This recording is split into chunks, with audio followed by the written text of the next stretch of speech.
Ceci était un journal intime du business et de l'e-commerce, ayant commencé à ma première boutique e-commerce en 2017.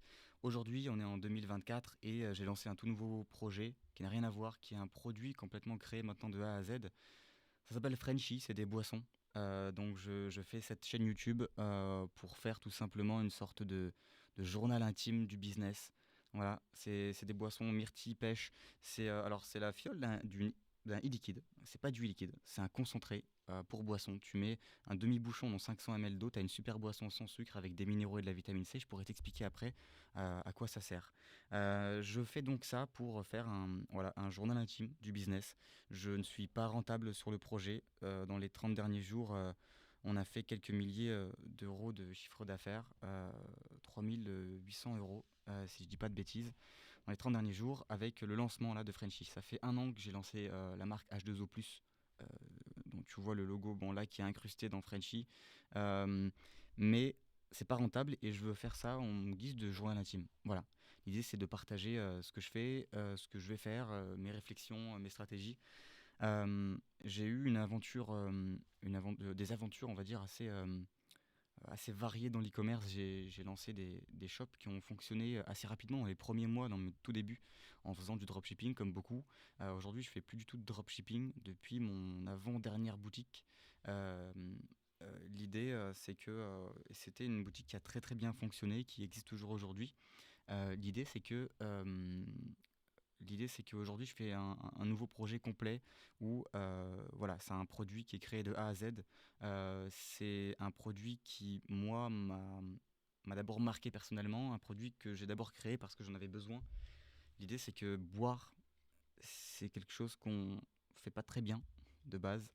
Et le projet Frenchy te permet de boire plus, de boire mieux, avec une boisson sans sucre qui n'impacte pas ta concentration, parce qu'elle va pas te rendre dépendant à cette source d'énergie rapide et assez dégueulasse qu'est le sucre. Et elle va plutôt te permettre de t'hydrater parce qu'elle contient des minéraux qu'on perd quand on boit du sucré, parce que le corps va te faire pipi pour éliminer le sucre. Et en éliminant le sucre par le pipi, tu élimines aussi des minéraux, donc tu es encore plus déshydraté. Et du coup, voilà pourquoi Frenchy. Voilà pourquoi ces boissons aux arômes naturels qui te permettent donc de te réhydrater, d'avoir donc euh, euh, des minéraux à l'intérieur de ta boisson, d'avoir de la vitamine C aussi, très intéressant pour la production de collagène, et aussi intéressant parce que on a de moins en moins de vitamine C dans les fruits et les légumes aujourd'hui. Donc ça peut être très intéressant d'avoir un apport quotidien, qui plus est dans une boisson quotidienne, une boisson qui nous suit tous les jours, l'après-midi, le matin et le soir. Donc ce projet-là, euh, il est parti de cette idée. Il est parti de cette idée de base où j'étais déshydraté. Je regarde une vidéo YouTube qui parle de l'hydratation d'un médecin américain, qui m'explique grosso modo que ben voilà, tu perds des minéraux quand tu bois du sucré. Si tu prends une solution d'hydratation qui contient du sucre, alors si elle en contient très peu, ça peut être intéressant pour réhydrater, mais si elle en contient beaucoup, ça peut avoir un effet un petit peu contre-intuitif entre guillemets pour le corps, parce que ben, le corps va essayer après d'éliminer le sucre, sauf si tu viens de faire ou que tu es en train de faire un effort physique et que ton corps utilise du sucre comme source d'énergie. C'est un peu spécial, c'est un peu complexe, mais grosso modo, t'évites les boissons sucrées parce que ça te déshydrate. Tu bois plutôt de l'eau. Mais si tu as tendance à transpirer beaucoup, si tu as tendance à avoir une activité sportive ou avoir juste tendance à transpirer beaucoup dans la journée, donc perdre des minéraux, si tu as tendance à, grosso modo, ne pas boire assez aussi, une solution qui te permet de motiver ton hydratation parce que tu as un super bon goût. C'est édulcoré très faiblement. Alors il y a des personnes qui trouvent que les édulcorants c'est quelque chose de très de mauvais parce qu'il y a euh, comment dire, tout un mood qui avait été lancé il y a quelques années en disant voilà édulcorant, cancer, édulcorant, danger, etc. Il faut savoir que les édulcorants, il y a actuellement aucune preuve, même des autorités de santé de tous les pays du monde entier. Moi j'ai déjà des gens qui ont mis des commentaires sur les pubs H2O qui disaient ah non, édulcorant, machin, vous tuez des gens, etc. J'ai des mecs qui sont allés dans des délires comme ça, et qui disaient même des fois que c'était interdit au Canada. C'est pas du tout interdit au Canada, il n'y a aucune autorité de santé qui a interdit les édulcorants. Les seules études qui montraient des choses dangereuses, des genres de cancer des testicules chez les rats, pardon, ou alors d'autres problèmes. Oh purée. Hmm. Extinction, pardon. C'était des études qui ont été faites avec des doses extrêmes. Je suis en train de mourir. Des doses extrêmes d'édulcorants. On leur donnait entre guillemets l'équivalent pour un humain qui serait de 8 kilos d'édulcorants. Alors que la dose admissible qui a été ensuite donnée par les autorités de régulation alimentaire, c'était maximum 1 gramme par jour, grosso modo, d'un édulcorant. Mais 1 gramme, c'est beaucoup parce que avec quelques, quelques milligrammes, grosso modo, vous avez un sucrant qui vient et vous avez un ressenti légèrement sucré en bouche. Donc voilà, il n'y a aucun problème à avoir un édulcorant. Euh, je parle de tout ça en ne faisant pas partie à la base de la communauté des mecs de l'agroalimentaire. Pas du tout. Moi, je suis un mec du business ou un mec de l'entrepreneuriat ou un mec qui aime créer des choses, un mec qui aime bien un peu toucher à tout, qui aime bien designer des trucs, qui aime bien créer un machin, qui aime bien régler tel souci, tel problème, ou qui aime bien, voilà, on va dire relever des défis. Je pense que c'est ce que kiffent les entrepreneurs de manière générale, c'est être dans quelque chose de créatif, relever des défis. Ou, bon, après, il y a des gens qui font ça aussi juste parce que voilà, c'est une idée pour gagner de l'argent, une manière de gagner de l'argent, c'est de lancer un e-commerce, un business en ligne, un business de formation, quelque chose. Mais il y a aussi la partie cool de l'entrepreneuriat qui est la création, qui est de se lancer des challenges, de faire des choses un peu euh, voilà, de relever des défis, d'essayer de faire des trucs où au départ on se dirait ben, c'est pas possible. Voilà, c'est pas possible de lancer un produit, de créer sa boisson alors qu'on n'y connaît rien. Moi j'avoue que j'y pensais aussi, hein, je pense que c'était pas possible. Mais finalement c'est possible. Avec beaucoup de travail, beaucoup de travail, mais c'est possible. Euh, L'idée c'est que je veux faire cette chaîne pour pouvoir expliquer plus tard comment est-ce que j'en suis venu à faire ça, même plus dans les détails de comment est-ce que euh, j'en suis venu à avoir ce produit fini, complet. On a livré, alors je dis livré, pas forcément vendu, parce que j'ai fait une publicité un petit peu touchy, où grosso modo, j'offre une fiole à 0 euros. C'est une fiole à 0 euros, les gens payent juste la livraison. Donc il n'y a vraiment pas de gain, il y a juste même de la perte sur ces commandes-là. Donc on a livré au total l'équivalent de 10 000 fioles qui chacune permettent de faire 14 boissons d'un demi-litre. 14 boissons comme ça. Euh, et, euh, et donc voilà, c'est du concret, c'est-à-dire que les gens reçoivent leur fiole, aiment leur fiole, mettent des avis. On a 97% de satisfaction client. Jusque-là, on a eu vraiment un avis vraiment négatif sur Frenchy. C'était un avis 1 étoile d'un client où c'était un petit peu spécial parce que le client n'a rien écrit dans l'avis et en regardant, il a commandé au nom d'une entreprise, il s'est fait livrer à une adresse d'une entreprise qui a fermé, qui est une entreprise d'investissement. Alors on me dit est-ce que c'est un truc de concurrent, j'en sais rien, ou est-ce que c'est juste un mec parce qu'il n'a pas répondu non plus aux emails, aux sollicitations. Moi j'essaie de voir qu'est-ce qui peut ne pas lui avoir plu dans le produit. Est-ce qu'il y a un truc qui allait pas? Est-ce qu'il s'est pas fait livrer? Enfin, j'en sais rien. Mais sinon, on a que des bons avis. On a vraiment des très bons avis. Alors que ça a été très très très compliqué de formuler une boisson qui a un goût qui soit pas un goût chimique, qui soit pas un goût qui reste métallique en bouche. Je sais pas si c'est par chance, après quelques mois d'avoir tellement essayé de recettes différentes qu'à un moment j'ai touché au truc qui était ok et voilà. Je donnerai bien sûr pas les secrets ici de la boisson Frenchy, mais voilà, je pense une belle réussite. En tout cas, moi, je suis fier de ça. Euh, mais maintenant, il faut être rentable. Parce que l'idée, c'est pas juste de kiffer, de faire un truc, machin, voilà, c'est beau et tout. Ça, on s'en fout un peu. Parce que il faut être rentable. Parce que si on n'est pas rentable, on se casse la jambe. C'est un peu ce qui m'arrive moi actuellement. C'est que c'est pas rentable, je perds de l'argent. euh, Parce que offre promotionnelle, parce que aussi il faut inciter les personnes à peut-être prendre plusieurs fioles ou peut-être rebouger à nouveau les prix. Moi, j'ai fait des prix qui sont très bas. Euh, et, euh, et puis voilà. Mais ce que j'aimerais faire dans ce journal intime de l'entrepreneuriat, c'est de vous emmener peut-être avec moi de temps en temps quand j'ai envie de faire une vidéo, comme là, j'avais juste un mood où j'avais envie de partager, même sans savoir trop quoi faire, parce que je partage sur d'autres sujets ou quoi. Mais je me dis, vas-y, pourquoi pas, je fais ce journal intime du business. On pourra parler plus tard, pourquoi pas, s'il y a des personnes qui suivent cette chaîne, comment j'ai fait ça, comment vous pouvez lancer votre produit, que ce soit un produit food ou que ce soit un produit... en fait, j'adore le Lean Startup. J'adore quand j'ai entendu parler du livre Lean Startup, dont je ne connais même pas l'intérieur, parce que je lis très peu de livres. Je suis un inculte total. Enfin, du moins, en fait, c'est parce que j'arrive pas à lire de livres. J'ai une attention très faible, une capacité d'attention qui est pas top, et du coup, lire un livre pour moi c'est très compliqué. Donc voilà. Donc je l'ai pas lu, mais je sais le gros de ce truc Lean Startup, qui est en fait que les Américains ils vendent avant d'avoir créé un produit. C'est très cool. C'est ce que j'ai fait dans mon business qui avait le plus explosé. C'était donc de vendre avant même d'avoir du stock. Donc de faire le site avec tout, comme si tout existait, avec le design, avec la stratégie de pricing, avec un truc qui te donne envie, qui te montre le produit d'une certaine façon, avec ci et ça et ci et ça, et à la fin, lancer les publicités et voir si ça fonctionne, et bam, ça a pris. Bon, au départ, c'était pas, le taux de conversion n'était pas top, donc c'était pas rentable les premiers jours. Mais au bout d'une semaine à faire des petits tweaks dans les offres, le pricing, la manière de montrer le produit, etc. Au bout d'une semaine, c'était du Google Ads à l'époque sur cette boutique-là, ben ça a pris et ça a commencé à être rentable, mais rentable fort. Et voilà, c'était pendant le premier confinement.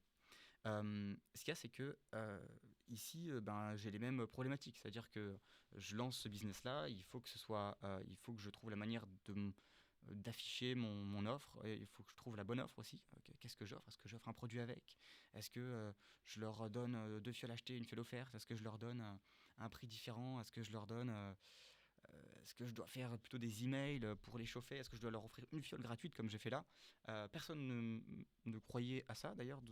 Beaucoup de gens m'ont pris un peu pour un illuminé à offrir des fioles gratuites en se disant que beaucoup de gens allaient profiter et ne pas recommander.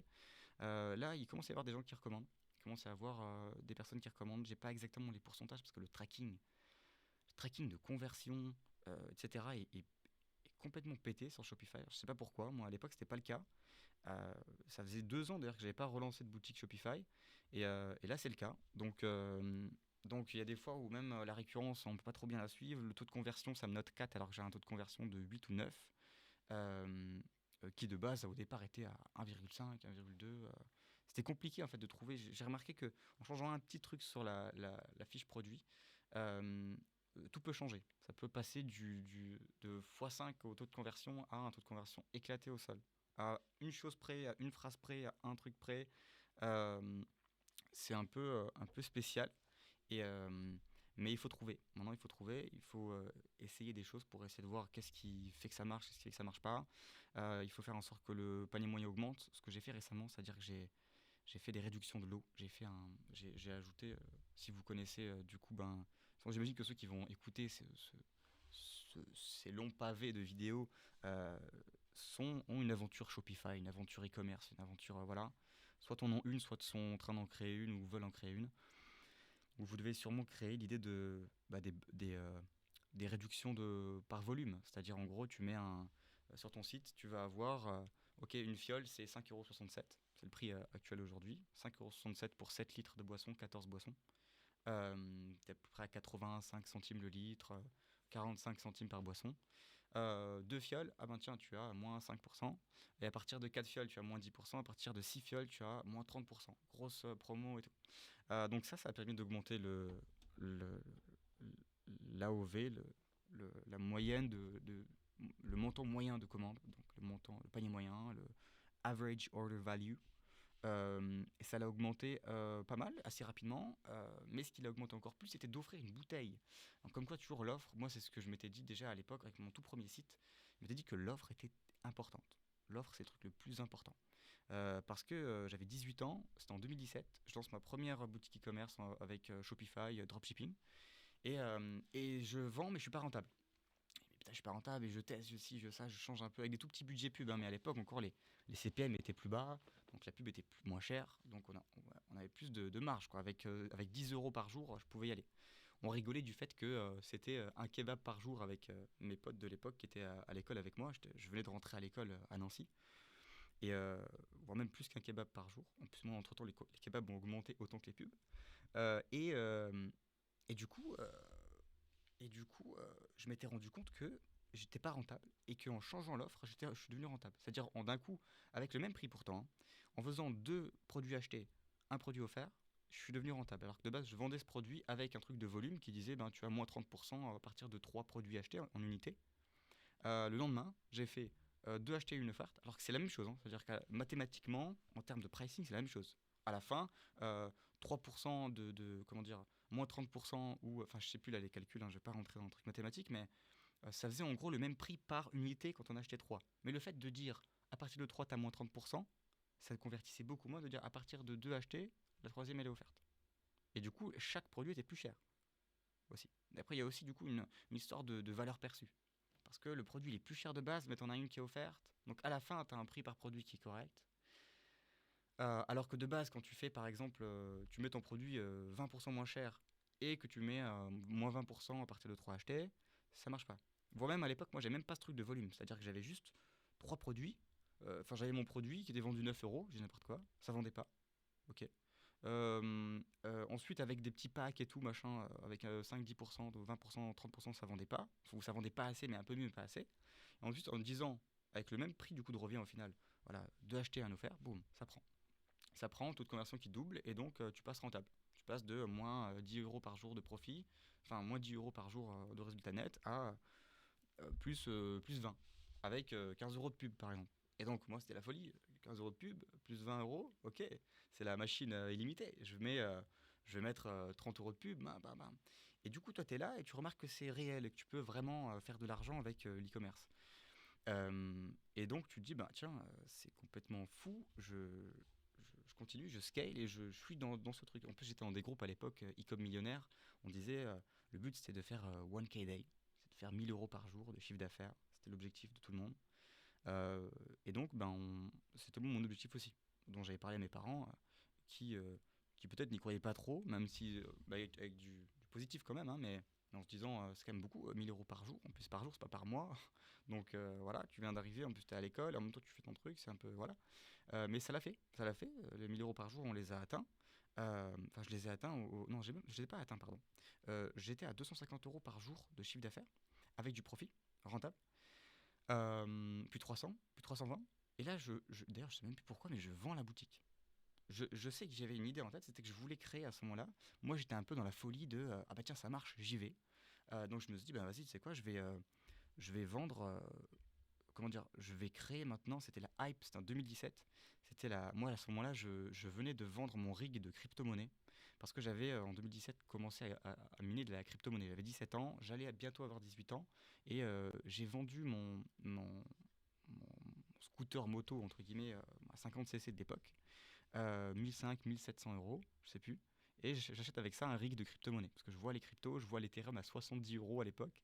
Et je me dis, bah tiens, ok, on peut miner. Et quand on mine, on est rentable. Et donc les mecs, ils te montrent, il y avait des sites qui te permettent de calculer la rentabilité, le coût de l'électricité, etc. Je fais mes calculs, tout ça. Je me dis, ok, je vends la moto, je fais ça. C'est avant ça.